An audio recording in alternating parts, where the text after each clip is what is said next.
흔히 불로초라고 불리면서 오랫동안 뭔가 신비의 대상으로 여겨져 온 게 있죠? 바로 영지버섯입니다. 오늘은요, 이 버섯의 어떤 현응, 이걸 넘어서서 병과 몸을 바라보던 고대의 아주 지혜로운 관점 하나를 이야기 형식으로 한번 풀어보려고 합니다. 스승님, 궁금한 것이 있습니다. 어제 보니까요, 기력이 다해서 쓰러진 농부에게도 또 밤새 잠 못 들고 마음이 들떠서 괴로워하는 학자에게도 똑같이 영지를 쓰셨더라고요.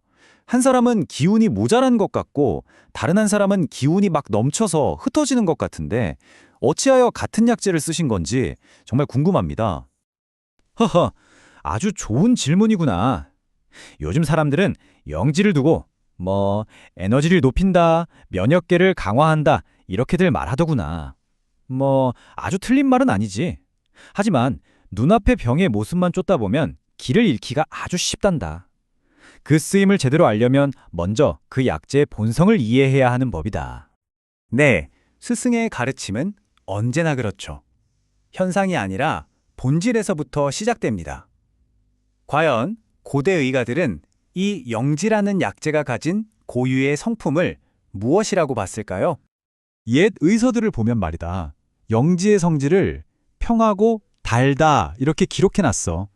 이게 무슨 뜻이냐 하면 어느 한쪽으로 막 치우치지 않고 부드럽게 우리 몸의 균형을 돕는다는 뜻이지. 아마 오늘날 학자들이 밝혀낸 그 베타글루칸이나 트리테르펜 같은 성분들이 바로 이런 중심을 잡는 힘의 실체가 아닐까 싶구나. 흩어진 것은 모으고 부족한 것은 채우는 그런 힘 말이다. 중심을 잡는 힘이라 하셨습니까? 스승님의 가르침을 듣고 보니까 오히려 더 궁금해집니다.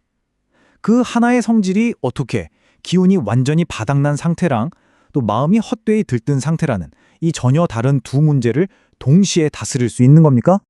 자, 제자의 이 날카로운 질문에 스승은 바로 답하는 대신에 눈을 들어 저 멀리 있는 호수를 가리킵니다. 여기서 아주 멋진 비유가 시작되죠. 저기 있는 호수를 한번 떠올려 보거라. 만약 가뭄이 들어서 물이 전부 말라붙고 바닥에 흙이 쩍쩍 갈라져 있다면 그 호수에는 아무런 생기가 없지 않겠느냐. 이게 바로 어제 그 농부의 상태와 같다고 볼 수 있다. 그럼 반대로 물이 있기는 있는데 그 깊이가 아주 얕은 호수는 어떻겠느냐? 작은 바람만 살짝 불어도 수면이 온통 흔들리고 바닥에 흙이 일어나서 물 전체가 흐려지고 말겠지. 이것이 바로 그 학자의 모습이다. 하지만 말이다. 물이 깊고 아주 가득 찬 호수는 어떻겠는가? 웬만한 바람에는 미동도 하지 않을 테고 그 깊이 때문에 스스로 고요함을 유지하게 되지. 그러면 그 수면은 맑고 평온해서 하늘을 그대로 비추게 되는 것이다. 스승의 비유는 그냥 자연에서 끝나지 않습니다. 아주 자연스럽게 우리 몸 안의 풍경으로 그 이야기가 이어지게 되죠. 우리 몸도 이 작은 호수와 똑같다. 호수에 가득 찬 물은 우리 몸의 바탕이 되는 기혈과 같고 그 고요한 수면은 정신의 평온함, 즉 신의 안정과 같다고 볼 수 있지. 그런데 말이다. 영지가 이 호수에 물을 채워서 바탕을 다져준다고 해도 모든 경우에 다 이루은 건 아니야. 혹시 이미 다른 약으로 물의 흐름을 억지로 조절하고 있다거나 예를 들면 혈액희석제 같은 것들 말이다. 또 일부러 수위를 낮춰둔 상태. 그러니까 면역 억제제를 쓰는 경우라면 영지가 오히려 그 균형을 해칠 수도 있으니 이건 반드시 주의해야 한다. 모든 조화가 중요하기 때문이지. 그러니 이제 한번 보아라.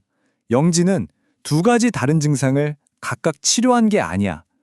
그저 마르고 얕았던 호수에 물을 채워서 그 깊이를 더해준 것뿐이다. 물이 깊어지면 수면은 누가 시키지 않아도 저절로 고요함을 찾게 되는 이치와 같은 게지. 자, 바로 이 지점에서 제자는 무릎을 툭 치며 큰 깨달음을 얻게 됩니다.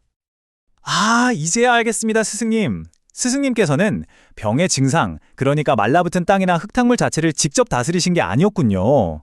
영지는 그저 호수에 물을 채우는 것처럼 몸의 근본적인 바탕을 깊고 충만하게 만들어준 것뿐이었네요. 그 결과 기력이 쇠했던 농부에게는 새로운 힘이 생겨난 것이고 마음이 들떴던 학자에게는 깊은 평온함이 찾아온 것이었고요.